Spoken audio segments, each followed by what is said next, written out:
I mean, Veronica is chasing her tail. I hate it. She's running in circles. She's running in circles. Yeah. I hate it. What the fuck was the doubloons? Like, what, who are these people? And that's the kind of thing that I never wondered who they were until I'm like, who are these lost souls going to church at the Blossom Manor? Yeah. Like, because that woman's husband was buying doubloons from her.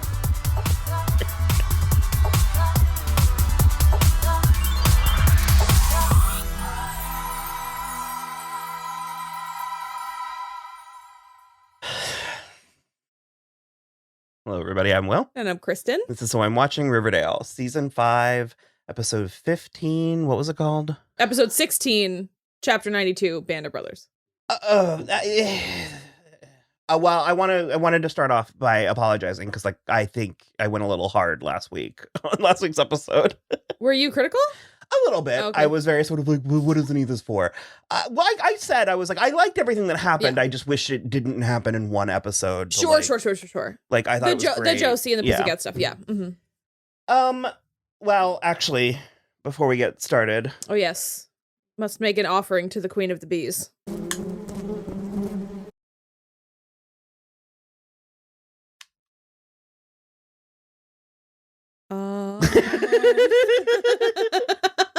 I don't know why I kind of just imagined it shooting up. Like.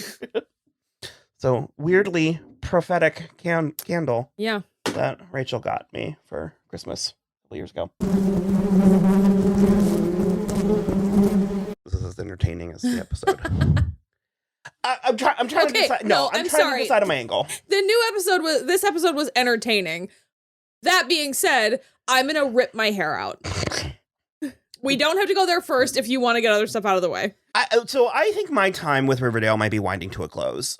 I cared about one plot this episode, and it was Cheryl, Our Lady Maple, this was some pretty bottom of the barrel stuff, if you ask me. It was scraping the barrel for Cheryl. Well, I just love. Apparently, we're there. I love how hard in Kevin was out of nowhere. Like he just needs something to do. Kevin really like a whole hog into this church and was like, but also I love that he was approaching it from like a fake.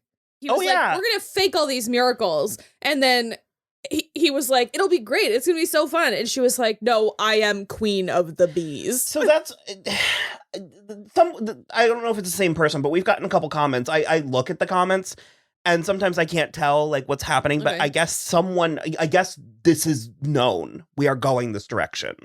Like with Cheryl? Yeah. Oh. Like she's I think supposed to be going to become magic or something. Oh. And I'm sort of like, would have been a great time to cross over with Sabrina.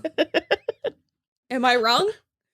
So, I mean, it was really funny. It was incredibly heightened. It doesn't make a lick of sense. I don't up to and including the stigmata. Jason didn't have stigmata. No. I don't know. The Penelope. Also, extremely rude to cut them off before they could actually do Joseph. Any dream will do.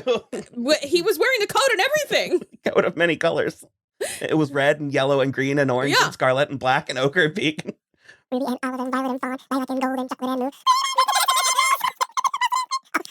Purple and pink and orange and blue. Anyways, I don't know.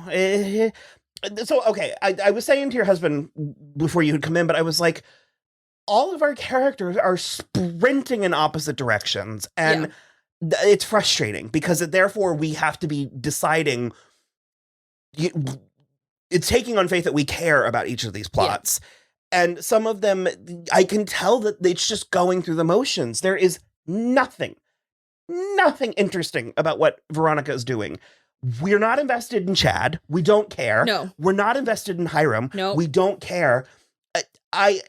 This most interesting thing about her plot is that I guess Reggie's banging Hermosa. Well, he was at some point after Veronica went to Barnard. Yeah.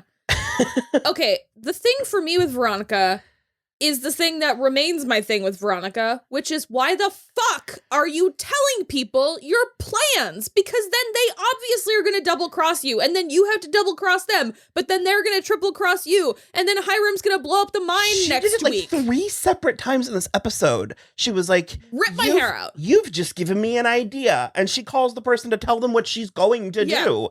And it's just sort of like, and then literally at the end, no one asked. And she was like, actually, Daddy, you'll find that you did lose more than you thought if you'll check where you kept your palladium hidden.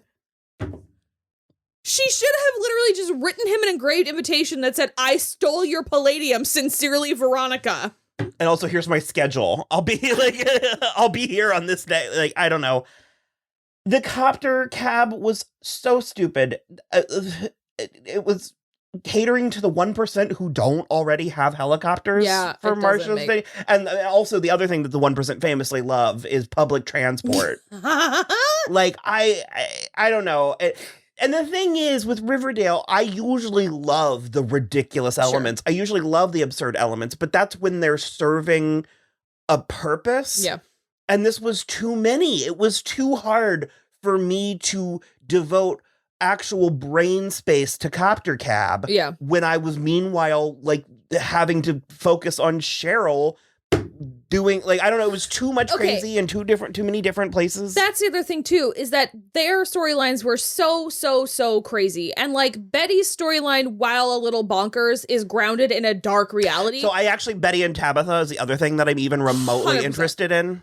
But that's the issue, is like you can't have this bonkers bullshit on one end and then Archie's down, deep in a hole, tragic, horrible, fighting against the actual U.S. Army. It's also assuming that we give a fuck about Jackson or Uncle Frank, and I want someone to tell me, other than the fact that they keep showing me them on this show, what have they done that makes me care about them? No, I don't care at all. I don't care about them. And then the only way I could care about Jackson is if they actually leaned into this weird romantic angle. They possibly, I don't know. They are filming Jackson and Archie like a rom-com, and I will fight you on that. They are doing it. The music swells to a crescendo when they look in each other's eyes. Well, it's such an afterthought, because I'm like, how is this not the plot that we came into this season?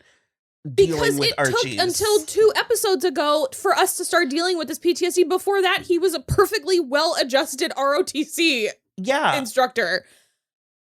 I don't know. He also, like, he's a sergeant. Okay, this is where, I'm because I'm not interested at all in what's going on, I am hung up on the logistics of this. Because he's a sergeant, which means he's been promoted multiple times within his 25 years old. That happens. He enlisted at 18. So I'm saying they're all 25, and like Jughead's never going to work in this town again, and it's like, also, I mean, yes, there's second wins. I mean, people have. So he's been promoted multiple times. This general, while absolutely outranking him, is like calling him a grunt, like he's a private first class who just like enlisted yesterday. And I'm like, he's been through wartime. And then I don't know. I can't get on board with like most of the stuff, because as little as I care about Frank and Jackson, I care even less about the nameless, faceless soldiers that we never met that only impact Archie. We haven't been getting flashbacks to like good moments that they had throughout the season in order to endear them to me. So they're just dudes. And its war is tragic. And it's just sort of, this show doesn't have the ability. It cannot sustain this emotion. No, it doesn't have the ability to delve into, to have the conversation it's trying to have. 100%. And that's the thing, is like, I want to give them props for trying to have this conversation, but they're doing it wrong, and they're doing it in a way that like renders all of it emotionally inert, because it doesn't, it's just not doing it right. I could be on board with this story if they had been building to it properly, but as it stands, it kind of is like Archie's alcoholism, except it's lasting longer than 1 episode. Weirdly, Robin Givens directed this one too. We have come around a bit, or had come around a bit, on Archie, and I think Archie fares better when he's a sidekick on his own show. Yeah. I think he fares better. Well, and also he earlier in the season, he seems to be one of the few characters that had exhibited growth. And so, not that this isn't growth, but it just doesn't feel it doesn't feel motivated. Well, and it does, but I would agree that it is like the opposite of growth. It does feel like he's regressing in a way where it's like, now the only person, in my opinion, that has exhibited growth is Betty, because she understands her problems. She's just not willing to work to fix them, which is a real thing that happens. She also has real problems where, like, her sister's missing, her mother is down a depression hole, Jughead is like trying to like semi-reconnect with her, which is like not in all a terrible thing, but it's like not working out. And she has been abducted by a serial killer, which she still has told 0 people about.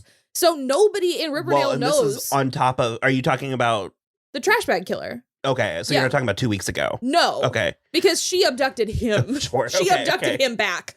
And so that's just the kind of thing where I'm like, she's dealing with these like present So things. instead of Archie having this stupid military story, I wish Archie and Betty were having conversations and he's like, what is wrong with you? What are you running from? Yeah. You know what I mean? It's or like, fucking, I don't care. Like, let Jughead do that. I don't care.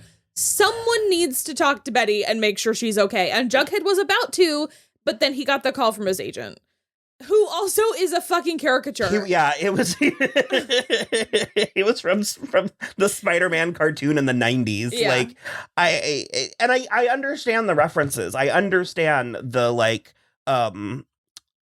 the rules of distraction and like all this different stuff. The boysenberry, the wall beat journal. That was I get hilarious. all of that. I understand all of that stuff, but again, it's too much of it, and none of it is focused anywhere. And I mean, I can't believe I'm about to say this, but it seems that mercifully next week we will be getting the Mothman back. Yeah. And I didn't think that I was going to be like, if only we had like the alien invasion, but so that's the thing I'll say about this show, which is that I was a little bit excited for the time jump because I was like, oh, cool, they'll be real adults, it'll be fun.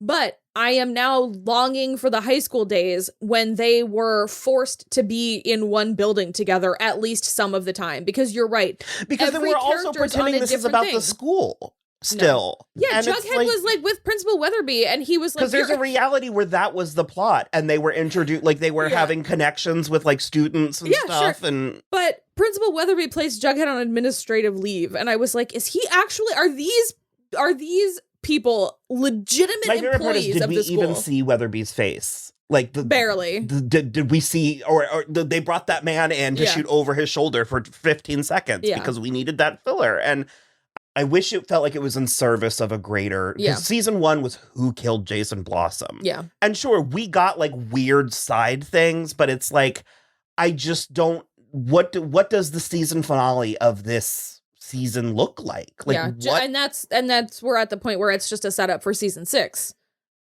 Which is fine, but it's like, you're right, there's not a central mystery of this season, and it's really a bummer, because I wish there were a central mystery, because the mysteries were the things that I thought were, like, the most interesting, like the Gargoyle King and the Black and then Hood the interpersonal character stuff, which, again, we're not doing that either, and it's like... We, like, almost got there with Betty and Jughead, and then we didn't. Well, hell, even Kevin and Fangs and Moose, but it's like, we're in a real Glee season 2 place, where it's like every third episode is sort of kind of a continuation of the third episode ago. Like, I don't know. I agree.